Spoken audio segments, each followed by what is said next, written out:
네요. 아, 우리가 계속해서, 제가 이제, 이번 주 말씀을 정말 생각기라고 하는 그런 포인트를 통해서 우리가 늘 하고 있는 게 생각이잖아요. 이 생각이라는 게 과연 우리가, 부정적으로 할 때도 있고 또 긍정적인 생각을 할 때도 많이 있습니다. 오늘은 우리가 성경을 통해서 이 생각이라고 하는 것이 얼마나 중요하고 또 이 생각을 통해서 우리의 마음이 바뀌게 되고요. 우리의 삶이 변화되는 그런 모습, 그런 것을 오늘 좀 살펴볼까 합니다. 우리가 생각을, 우리 자신이 할 때도 있지만 이 생각이라고 하는 것을 사탄 마귀가 우리에게 주기도 합니다. 그 귀한 예가 복음서에 보면 그죠? 예수님을 함께 했던 제자 중에 한 명이죠. 가룟 유다에게 사탄 마귀가 예수님의 팔 생각을 넣었다고 합니다. 우리는 언제나 그죠? 사탄에게 이런 생각을 넣어주면 그 생각을 우리가 할 수 있어요. 나의 생각이라고 내가 믿을 수도 있고요. 또 그 생각이 사탄이 줬지만 하나님이 줬다 이렇게 생각할 수도 있다라는 거예요.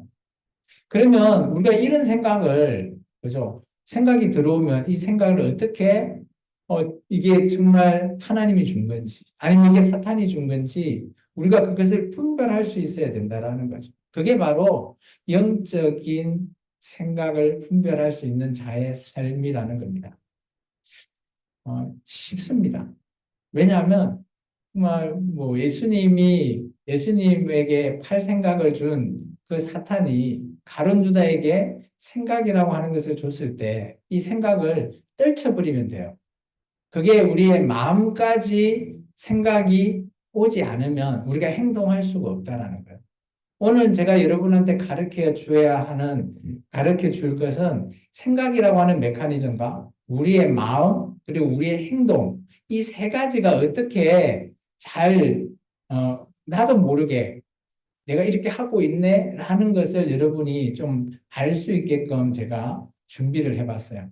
내가 생각이라는 것을 시작으로 해서 이것이 내 마음에 딱 누적이 되면 나의 행동까지도 이어진다라는 거예요.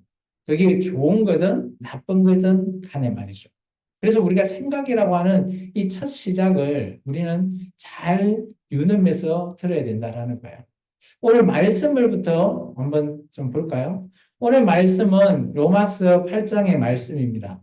육신을 따르는 자와 영을 따르는 자에 대한 부분인데 이들이 생각에서부터 다르다라는 거예요. 우리 같이 한번 말씀을 읽어볼까요? 육신을 따르는 자는 육신의 일을, 영을 따르는 자는 영의 일을 생각하나니, 육신의 생각은 사망이요, 영의 생각은 생명과 평안이니라. 육신의 생각은 하나님과 원수되느니, 이는 하나님의 법에 굴복하지 아니할 뿐 아니라 할 수도 없음이라. 육신에 있는 자들은 하나님을 기쁘시게 할 수가 없대요. 자, 그러면 명확하죠? 저는 육신의 생각과 영의 생각은 우리의 생각에 있어서는 명확해야 된다고 봅니다. 이게 과연 하나님이 준 생각일까? 아니면 사탄이 준 생각일까? 명확하게 우리가 좀 구분해야 될 필요가 있다고 봅니다. 결과는 사도 바울이 로마서를 통해서 이미 언급했어요. 육신을 따르는 자는 육신의 생각을 하고요. 그 육신의 생각을 통해서 육신의 일을 하는 거예요. 행함을 한다라는 거예요. 그 행함을 통해서 그 끝이 어디다? 사망에 이르게 한다라는 겁니다. 왜 그럴까요? 알고 봤더니 육신의 생각은 하나님과 원수가 되는 생각이라는 거예요. 그래서 하나님을 기쁘게 할 수 없는 생각이기 때문에 이것은 내가 아무리 열심히 살려고 몸부림쳐도 그 끝은 끝난 사망, 죽음뿐이라는 거예요. 반대로 영을 따르는 자를 얘기하죠. 그럼 영의 생각을 한대요. 영의 생각이 뭘까? 영의 생각에 대한 결론은 바울은 이렇게 얘기하고 있습니다. 내가 했던 생각의 결론이 내가 따로 해보니까 나한테 생명이고 평안이라는 거예요. 쉽게 말해서 뭔가 하면 어떤 일이 있을 때 문제가 있거나 아니면 다른 일이 있었을 때 내가 생각을 하잖아요. 생각을 하고 그것을 행동에 옮깁니다. 그 결론이, 그죠? 막 힘들고 어려울 수도 있어요. 아니면 뭐 어떤 상황에서 잘 해결될 수도 있어요. 근데 그 결론이 나한테 있어서, 그죠? 평안이고 생명이라면 이것은 육신의 생각이 아니라는 거죠. 바울은 결론을 미리 말을 딱 해놔버렸어요. 사망 아니면 생명이다. 그러면 사망과 생명, 우리가 솔직히 구분하기 쉽지는 않아요. 그죠? 내가 어떤 문제나 어떤 것을 통해서 생각을 한다라고 했을 때, 이 생각이 과연 하나님이 나한테 준 생각일까? 아니면 가룟 유다처럼 사탄이 줄 수도 있는다라는 거예요. 우리가 교회를 다닌다고 해서 하나님의 사람이라고 해서 사탄이 우리를 항의하지 못한다? 아니요. 우리에게 생각이라는 것을 넣어줍니다. 근데 하나님을 믿는 믿음의 자녀라면 이 생각이 사탄이 준 생각이라면 떨쳐버리고 정말 믿음으로 하나님의 그 길을 걸어가야 된다는 거죠. 그것이 우리에게는 늘 결론적으로 나와 있다라는 것이라는 거죠.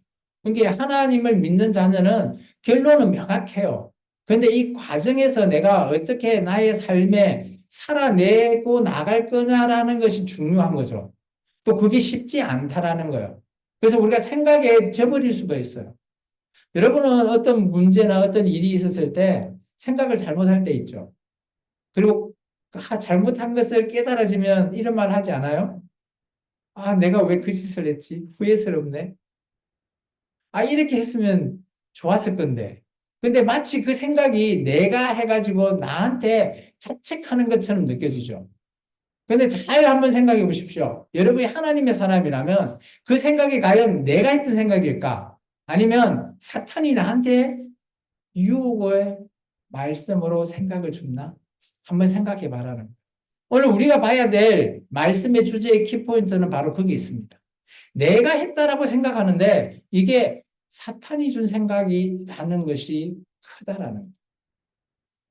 왜냐하면 잠언 4장에 이렇게 표현되어 있습니다. 잠언은 우리의 생각을, 이런 메커니즘으로 생각을 하게 되면 그 생각이 우리 마음에까지 내려오죠. 마음에 내려오게 되면 이게 나중에 행동에까지 이끌어진다라는 그런 의미에서 잠언 4장은 이렇게 얘기하고 있습니다. 같이 한번 읽어볼까요? 모든 지킬 만한 것 중에는 더욱 내 마음을 지키라. 생명의 근원이 이에서 남이라. 구부리진 말을 내 입에서 버리며 비뚤어진 말을 내 입술에서 멀리하라. 잠언은 생각을 우리 입에서 나오는 말로 먼저 표현을 해놨어요. 우리가 생각을 하면 이 생각이 우리 마음 안에 확신이 들어가지고 마음으로 딱 그 생각의 내용이 딱 들어가잖아요. 그러면 우리의 행동이 말로 나온다라는 거예요. 일례로 이런 거예요. 어떤 문제가 발생했거나 어떤 상황이 발생했을 때 우리는 순간순간 생각을 합니다. 그죠? 그 생각을 통해서 내가 생각지도 않았는데 그냥 말이 탁 나올 수도 있어요. 자연스럽게. 그 나중에 왜 우리가 어떤 상황에 딱 대처하면 바로바로 내가 생각할 틈도 없는데 말이 그냥 나와버려요. 근데 잘못된 말이 나올 수도 있잖아요. 근데 그 상황, 부정적인 상황을 딱 받아들이면 나도 모르게 부정적인 말이 먼저 나와버려요. 쉽게 말해서 이런 거 있죠. 더워서 죽겠다. 배고파 죽겠다. 말 자주 쓰죠. 근데 이 메커니즘이 내가 생각이라고 하는 것을 하고 있나요? 아니죠. 생각이라고 하는 이 귀에서 이 말을 듣자마자 나도 모르게 죽겠다라는 말이 먼저 나와버리는 거예요. 근데 이것이 내가 생각을 안 해서 그럴까요? 아니요. 제가 오늘 그것을 내가 여러분에게 이해시켜 주겠다라는 거예요. 나도 모르게 내가 왜 그런 얘기를 했지?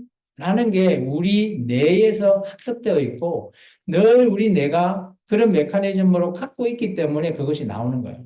그러니까 부정적인 내용만 보면 부정적인 말이 계속 나오는 거죠. 가족들 간의 불화가 왜 일어나죠? 말다툼이 왜 일어날까요? 늘 보니까, 늘 그 상황을 우리가 보다 보니까 그런 말이 나와요. 저도 그렇습니다. 우리 자녀들과 이렇게 생각하다 보면 늘 제가 봤을 때 제 기준으로 늘 부정적인 행동을 하면 늘 싫은 소리가 나와요. 그 마음은 그렇지 않은데 말이 그렇게 나오는데도요. 그래서 우리가 부정적인 생각이 얼마나 위험한지를 오늘 여러분한테 말하고자 해요. 이 부정적으로 내가 생각하는 거 있죠. 상황이 부정적일 수도 있어요. 그런데 그런 상황이든 뭐든 간에 우리가 눈으로라든지 귀로라든지 듣죠. 인풋이에요. 인풋을 했을 때 우리는 뇌에서는 생각이라고 하는 메커니즘이 돌아요. 아, 이 상황이 뭔 상황이지? 그러면서 이게, 그죠? 우리에게 있어서 부정적인 이런 대화들, 그런 대화들이 언제나 우리에게 계속 쌓이다 보면 우리의 자존감이 낮춰집니다. 그리고 우리의 삶의 질이 저하될 수밖에 없습니다. 그러다 보니까 우리는 제가 이 그림을 거울 앞에 있는 여인이 말하는 거 있잖아요. 여러분 이거 실천해요?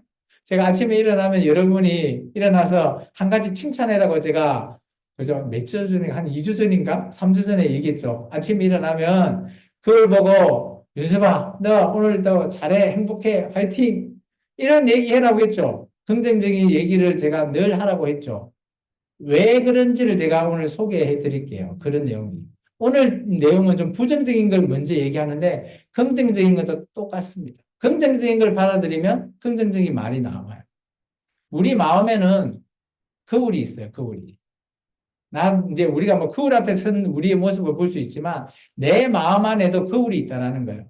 근데 이 거울이라는 것은 어떤 상황이나 말이 우리에게 들어오게 되면 이 말에 대해서 우리의 거울이 투시가 됩니다. 부정적인 게 들어오면 뭐 어떻게 될까요? 부정적인 내용이 거울에 비춰지겠죠. 반해서 긍정적인 게 들어오면 긍정적인 게 우리에게 비춰지는 거예요. 그런데 우리는 대부분 여러분 하루 동안 한번 좀 떠올려 보십시오. 여러분 각자의 삶 중에서 여러분은 하루 종일 여러분을 봤을 때 긍정적인 생각을 많이 했어요. 부정적인 생각을 많이 했어요. 생각뿐만 아니라 말이나 이런 행동을 했을 때 어떤 걸 많이 한다고 생각하세요? 근데 제가 왜 이 얘기를 물어보는가 하면 그래서 어떤 학자가 밥 먹고 할 일 없으니까 이런 거를 조사를 해봤답니다. 근데 대부분 사람들이 하루에 생각이나 행동을 부정적으로 행동하고 생각하는 게 몇 프로일 것 같아요? 네? 몇 프로? 70%보다 더 됩니다. 한 80 몇 프로래요. 우리가 나도 모르게 내가 부정적으로 어떤 말을 들었을 때 부정적으로 생각하는 게 거의 한 80% 이상이다. 뭐 어떤 설문으로 했는지는 잘 모르겠는데 학자가 그렇게 결론을 얘기하더라고요. 그러니까 우리가 매일매일 삶을 살아가는 이 삶이 우리의 인생이 늘 부정적이라는 거예요. 긍정적인 게 거의 없다라는 거예요. 근데 놀라운 거는 그 학자가 결론적으로 살펴봤는데 우리가 이 땅에서 성공한 사람들 있잖아요. 그 사람들의 일상을 패턴을 따라가 봤더니 그죠? 우리가 보통 사람들은 한 80%가 부정적인데 그 사람들은 놀랍게도 그죠? 그 사람들의 인생이 60% 이상이 긍정적이었대요. 그러니까 우리 인생이 조금만 긍정적으로 바뀌면 나의 인생이 바뀌더랍니다. 그것을 오늘 제가 여러분한테 말하고자 하는 겁니다.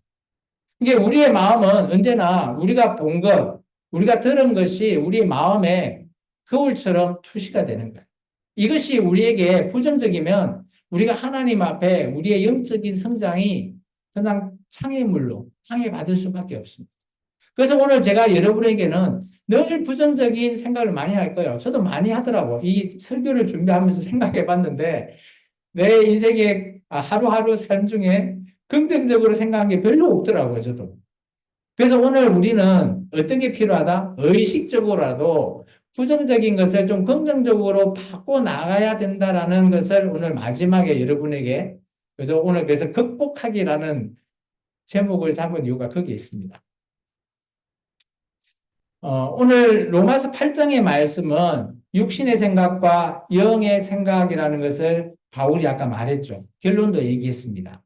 그런데 정말 중요한 거는 그렇다고 우리가 육신의 생각은 다 나빠. 이게 아니에요.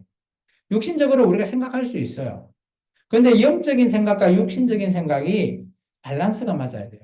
균형에 잡힌 삶을 살아야 되는 거죠. 왜냐하면 마치 이런 겁니다. 우리가 배가 고프면 밥을 먹잖아요. 때가 되면 밥을 먹죠. 육신의 밥을 먹죠. 근데 오늘처럼 이렇게 주일날 와서 예배를 드리면 여러분은 영적인 양식을 먹습니다. 근데 이 양식이 여러분은 일주일로 생각해 보십시오. 밸런스가 맞으려면 육신의 양식을 몇 번 먹죠? 하루에 밥을 3번 먹는다 보면 3, 7에 20일, 21끼를 먹죠. 근데 여러분 예배를 21번 드리시나요? 균형을 좀 잡아줘야 돼요. 우리가 너무 지금 치우쳐 있다라는 겁니다. 그래서 오늘 바울이 얘기하는 것은, 그죠? 육의 생각, 그에 대한 육의 생각은 우리가 죄성을 갖고 있는 죄의 본성을 계속해서 우리에게 사탄이 심어준다라는 겁니다. 그러면 이런 사탄의 생각을 떨쳐버릴 수 있는 것은 우리가, 그죠? 영의 생각을 해야 되는 거예요. 영의 생각이 뭘까? 나중에 좀 이따가 설명해 주겠습니다. 그러면 우리가 뇌에 대한 메커니즘을 제가 여러분한테 좀 소개시켜 줄게요. 왜 우리가 생각이, 마음이 있고 행동이 나오고 입에서 그냥 자연스럽게 나올까? 궁금하시잖아요. 이게 우리도 모르게 뇌라고 하는 이 뇌가 의식이든 무의식이든 간에 자연스럽게 이동이 되는 거예요.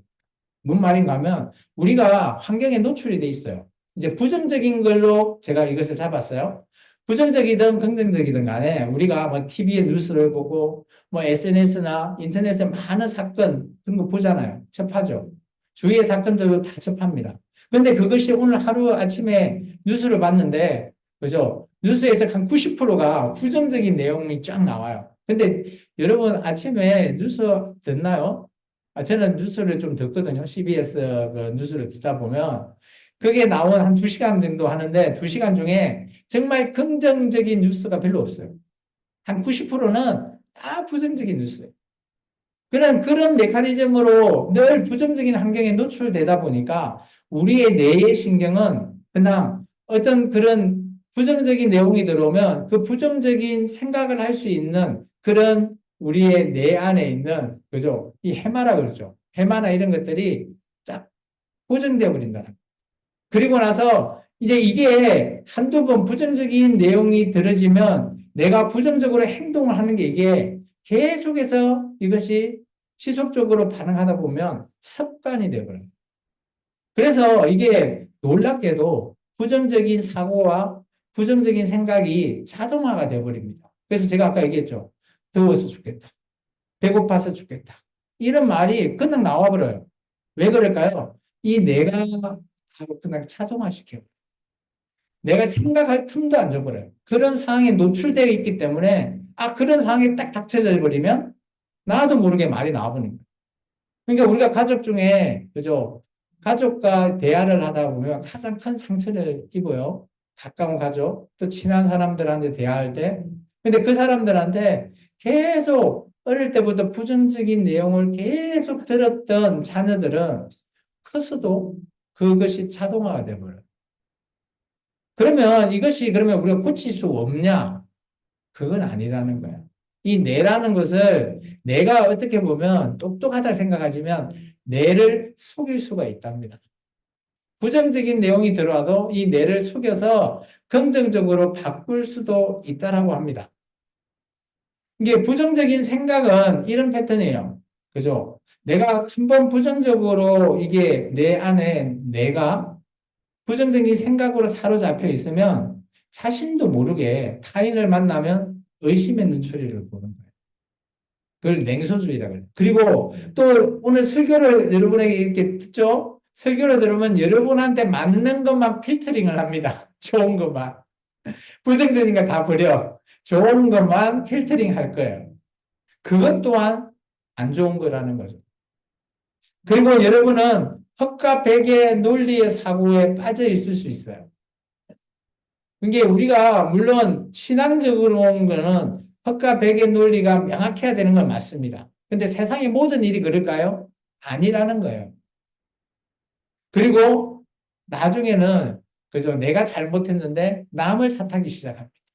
저도 그렇더라고요. 이런 것들이 부정적인 패턴에 의해서 우리 뇌가 이미 자동화가 되어 있다는 겁니다. 그러면 어떻게 이것을 긍정적으로 바꿀 수가 있을까요? 그것은 중요한 것들이 있습니다. 내가 지금 부정적으로 생각하고 있는 이 패턴을 먼저 인식할 수 있어야 돼요. 아, 내가 잘못하고 있구나. 이게 시작되지 않으면 저는 바꿀 수가 없다라고 말하고 있어요, 학자들이. 그리고 나서 이제 어떤 문제에 속해 있을 때, 이게 진짜 맞는 말인가? 이게 진짜야? 라고 하면서 오히려 이제 질문을 던져라고 말하고 있습니다, 학자들이. 부정적인 생각이 들었을 때 자동화가 돼버리면 배고파 죽겠다 하는데, 배고파? 어? 죽는 거 맞아? 이렇게 질문을 먼저 던지래요. 그러고 나면 우리의 보는 내가 재구성을 할 수 있는 그런 각도로 바뀐다라고 합니다. 그러면서 부정적인 내용이 들어올 때도 우리가 긍정적인 말로 바꿀 수가 있다라는 거. 좀 어렵죠? 이거는 이제 이런 우리의 사고와 생각을 이런 식으로 바꿔야 된다라고 학자들이 주장하고 있어요. 그러면 우리가 이제 성경을 통해서 봐야 될 거 아니에요. 자, 오늘 제가 예를 들고 왔습니다. 다윗의 이야기입니다.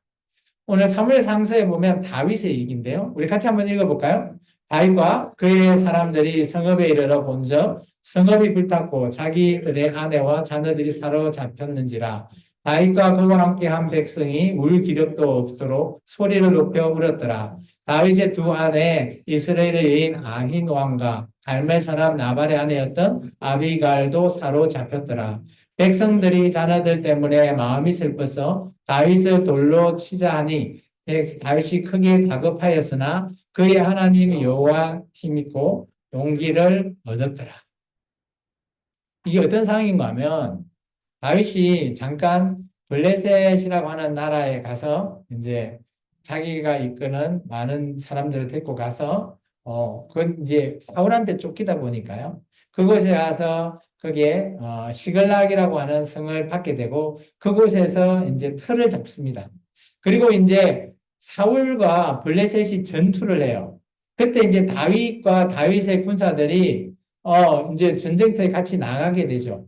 그 나간 틈 사이에 그죠? 아말렉이라고 하는 또 다른 나라가 이 시글락을 쳐서 이 다윗의 아내와 아이들을 다 잡아가 버려요. 그 당시 고대에서는 이런 사람들이 그죠? 돈이 되니까. 이제 그런 상황에 돌아와 봤는데 아내도 없고 아이들도 다 잡혀가는 거예요. 근데 다윗과 함께 했던 그 다윗의 용사들이 그 백성들이 다윗을 돌로 때려서 죽이려고 하는 겁니다. 근데 다윗이 처음에는 어때요? 다급했다라는 표현을 써요. 그죠? 자기 백성이 자기를 죽이려고 하니까 좀 그런 거예요. 그런데 다윗이 마음을 바꿉니다.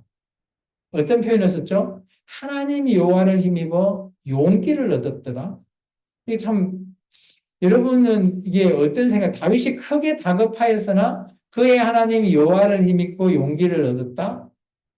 이 안에서는 어마어마한 중요한 내용이 포함되어 있어요.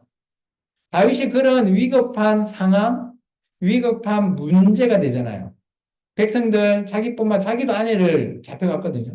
그리고 많은 자기의 용사들이, 그죠? 자녀들까지 다 잡혀가고 막 우는 거예요. 울다 보니까 막 정신이 없는 거죠. 그래서 자기들을 이끌어갔던 리더자인 다윗을 죽이려고 하는 거죠. 근데 다윗은 처음에 그렇게 했을 때 완전 당황했겠죠. 나 죽는구나. 그런데 다윗이 생각을 바꿔먹습니다. 이제 오늘 다윗의 생각을 한번 보자는 거죠. 왜 다윗이 이렇게 생각을 바꿨을까? 그 내용은 오늘 시편이 다윗이 시편이 많거든요. 다윗이 그런 상황일 때 자기의 속마음을 적은 내용이 시편이에요. 시편 16편이 바로 이 시글락 때의 다윗의 속마음이 담겨져 있어요. 우리 16편 1절과 2절 먼저 읽어볼까요? 다윗의 속마음입니다. 하나님이여 나를 지켜주소서. 내가 주께 피하나이다. 내가 여호와께 아뢰되 주는 나의 주님이시니 주 밖에는 나의 복이 없다 하였나이다. 다윗이 하나님을 찾죠. 지켜달라. 주께 피하겠다. 자기가 죽을 것 같으니까. 그런데 놀라운 거는 다윗이 용기를 얻었댔죠. 이 시편 내용을 나중에 한번 읽어보세요. 쭉 제가 생략합니다. 7절과 8절에 가면 왜 용기를 얻었는지 이해되는 구절이에요. 7절과 8절 읽겠습니다. 나를 훈계하신 여호와를 송축할지라 밤마다 내 양심이 나를 교훈하도다. 내가 여호와를 항상 내 앞에 모시며 그가 나의 오른쪽에 계심으로 내가 흔들리지 아니한다. 다윗은 하나님을 본 겁니다. 하나님이 내 오른쪽에 계신다. 그런 하나님이 있는데 내가 이들 앞에 돌 맞아 죽는 것 두렵지 않다라는 거예요. 그들 앞에 용기를 낼 수 있는 이유라는 거예요. 오늘 우리가 부정적인 상황에 처해 있을 때 다윗은 긍정적인 면으로 바꿨어요. 생각을 바꿨어요. 마음을 바꿨습니다. 그리고 나서 사무엘 아까 그 하스의 내용이 어떻게 됐을까? 결론은 다윗이 아말렉을 다 쳐서 다 데리고 옵니다. 결론은. 근데 중요한 거는 뭔가 하면 결론이 아니죠. 생각이라는 거야. 다윗이 뭐 자기도 아내 잃고 그 백성들도 자기 죽이려고 하니까 막 도망갈 수 있잖아요. 우리 같으면. 그 상황을 피하려고 하잖아요. 그걸 피할 수도 있잖아요. 그런데 다윗은 피하지 않았다는 거예요. 오늘 우리가 이런 상황에 처해 있을 때, 이런 문제가 있을 때, 너무 어려운 문제 있으면 풀지 못하고 그냥 피하고 싶다. 이런 생각을 많이 가질 수 있어요. 근데 그것은 그냥 부정적인 생각을 계속 우리 뇌에 남겨놓는 겁니다. 그러면 다음에 이런 상황이 오면 또 우리는 피할 수밖에 없어요. 왜냐? 뇌가 자동화가 되어 있기 때문이죠. 근데 오늘 다윗은 어때요? 이런 부정적인 상황이 왔을 때 긍정적인 상황으로 바꿔버립니다. 그리고 다윗이 이때 이후에 왕이 되고요. 그리고 모든 나라를 다 다윗이 갈 때 모든 나라들 다 점령해버린. 이게 이런 상황에 이때는 지금 도망자 다윗인데 나중 왕으로 바뀌고 또 나라가 어마어마하게 크게 바뀔 수 있는 그 시작이라는 거예요. 여러분의 이런 생각 하나가 바뀌면 여러분의 인생이 바뀌어버려요. 오늘 제가 여러분한테 이런 내용을 말하고자 하는 거예요. 우리의 부정적인 생각 작다고요?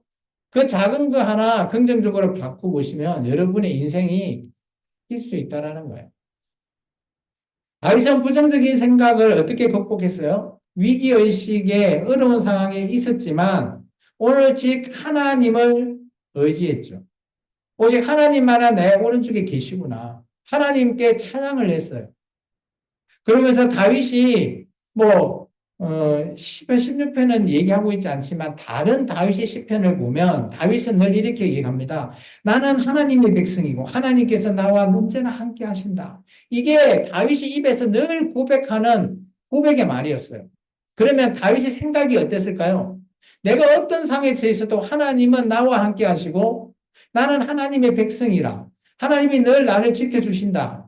이게 입으로 나올 정도면 얼마나 우리의 뇌가 긍정적인 면으로 자동화되어 있었을까요?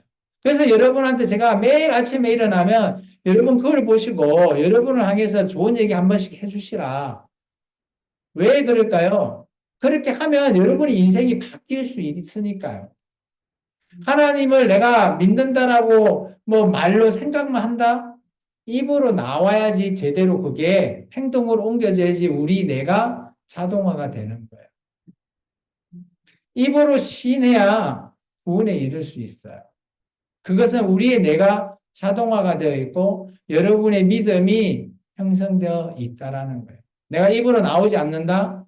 위기 속에서도 나오지 않는다? 이것은 우리가 믿음이 없다라고 하지만 저는 이 뇌를 통해서 우리 자신을 통해서 보면 내 뇌가 자동화되어 있지 않다. 내가 평상시 그런 생각을 하고 있지 않다라는 거예요. 두 번째, 부정적인 생각을 극복하는 것은 말씀에 다 기록이 되어 있어요. 오늘 시편 42편 5절에 그죠? 우리가 늘 부정적인 상황이 들었을 때 이 내용을 한번 보시면 42편 5편에 내 영혼아 왜 낙심하고 불안해하는가? 내 속에 불안하는 거, 내 속에 있는 거 낙심. 그 다음에 시편 42편 5절에는 이렇게 얘기합니다. 네가 소망을 둬라. 니를 도우시는 하나님을 찬양하라. 그분이 너를 도와주신다. 라는 그런 자기 자신의 질문을 해야지 우리의 내가 오늘 마치 다윗이 자기 고백에 자기 대화를 하듯이 우리도 그런 하나님을 고백할 수 있는 겁니다. 그리고 잠언 4장 23절에는 그죠? 모든 지킨 많은 것 중에 더욱 내 마음을 지키라. 아까 우리가 봤죠?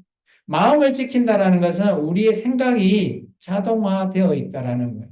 그러면 그 다음에 어때요? 우리의 생각이 말로 나오는 거죠. 그래서 아까 잠언 4장 24절에는 삐뚤어진 말 하지 말라는 거예요. 죽겠다 하지 말라는 거예요. 말이라도 살겠다, 말이라도 긍정적인 얘기를 하시라는 거예요. 그러면 우리의 뇌가 긍정적인 뇌로 바뀌어 있는다. 그리고 언제나 우리가 긍정적인 사고 훈련을 해야 돼요. 빌립보 4장 8절에 이렇게 얘기합니다. 끝으로 형제들아 무엇이든지 참되고 무엇이든지 경건하며 무엇이든지 옳고 무엇이든지 정결하며 무엇이든지 사랑받을 만하며 무엇이든지 칭찬받을 만하며 무슨 덕이 있든지 무슨 기림이 있든지 이런 모든 것들 긍정적인 것을 생각하라라고 말하고 있어요. 왜 그럴까요? 우리가 생각한다라는 거는 그것을 계속 우리가 뇌가 자동화되게끔 계속 우리가 생각해야 되는. 부정적인 상황을 받아도 내 뇌가 긍정적인 그거로 자동화되어 있으면 부정적인 상황을 언제든지 바꿀 수 있다라는 거예요. 그리고 정말 중요한 것은 로마서 12장 2절 언제나 우리의 뇌를 자동화하기 위해서 병신하라는 겁니다. 12절 2절에 이렇게 합니다. 너희는 이 세대를 본받지 말고 오직 마음을 새롭게 함으로 변화를 받아라. 그리고 하나님을 선하고 기뻐하시고 온전한 뜻이 무엇인지 분별해라는 거예요. 분별이라는 게 아까 얘기했죠. 사탄이 가룟 유다에게 말을 생각을 넣어줬는데 그걸 분별할 수 있으면 우리는 사탄의 계획대로 우리가 쓰지 않는 거예요. 육신의 사람이 아니라 영의 사람으로 바뀔 수 있다라는 겁니다. 예수님은 우리에게 이렇게 너희가 극복해라라고 우리에게 몸소 보여주셨어요. 여러분 잘 아시죠?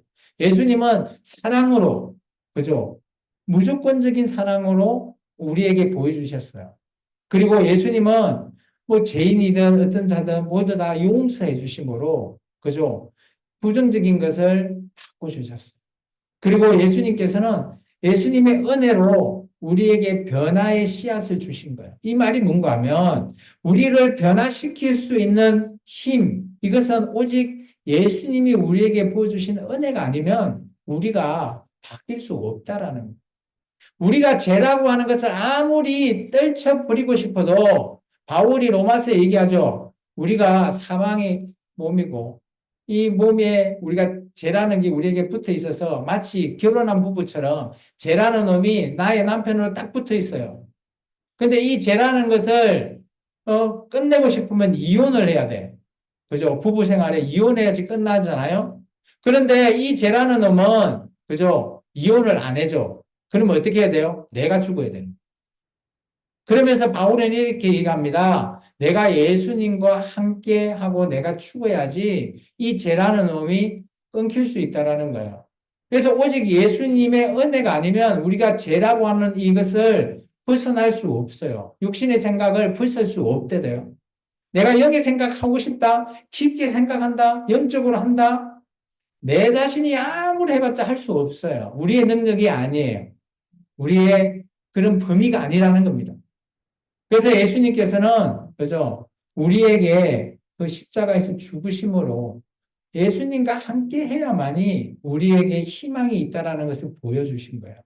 예수님은 십자가에 죽는 그 부정적인 상황을 예수님의 사랑하심, 용서하심, 그리고 은혜, 희망을 통해서 우리가 극복해 나가기를 원하신 분이시죠. 그러면 우리가 부정적인 생각을 긍정적인 생각으로 어떻게 바꿀 수 있을까? 이제 도표로 보면 5가지입니다. 첫 번째, 아까 제가 얘기했던 내용이 다 담겨 있어요. 우리가 내가 부정적인 생각을 하고 있구나라는 것을 자각해야 돼요. 그리고 두 번째, 그러면 이것을 어떻게 하면 바꿀 수 있을지 도전이라는 표현을 쓰는데 다른 각도로 진짜 맞나? 라는 사실 확인이 필요합니다. 그리고 세 번째, 그런 부정적인 면을 긍정적인 면으로 바꾸려고 노력해야 돼요. 배고파 죽겠다가 아니라 배고파 살겠다라고 바꾸기라도 하십시오. 그러면 우리의 뇌가 부정적인 게 아니라 긍정적인 뇌로 바뀔 수 있다라는 거예요. 그러다 보면 우리 마음과 우리 뇌가 자동화되니까 행동에 나오는 말 또한 살겠다, 긍정적인 말로 바뀔 수 있어요. 그리고 여기서 끝나는 게 아니라 이런 것을 계속해서 자동화되게끔 지속해야 되는 거예요. 오늘 여러분에게 가장 중요한 것은 우리의 뇌를 속이라는 게 아니에요. 우리의 뇌를 긍정적인 회로로 자동화할 수 있게끔 바꾸시라는 겁니다. 그런데 그것이 혼자 할 수 있을까요? 그래서 저는 다섯 번째 이렇게 생각합니다. 오늘 우리 신앙 공동체, 생명나무 공동체와 함께 하시라는 거예요. 여러분 혼자 할 수도 있어요. 능력이 뛰어나고 난 할 수 있어. 막 날마다 아침에 그걸 보고 하면 할 수는 있겠죠. 혼자 하기 힘들어요. 혼자 긋는 게 아니에요. 오늘 여러분은 저와 여러분 생명나무 공동체가 함께 걷습니다. 여러분이 힘들 때 기도해주고 하잖아요.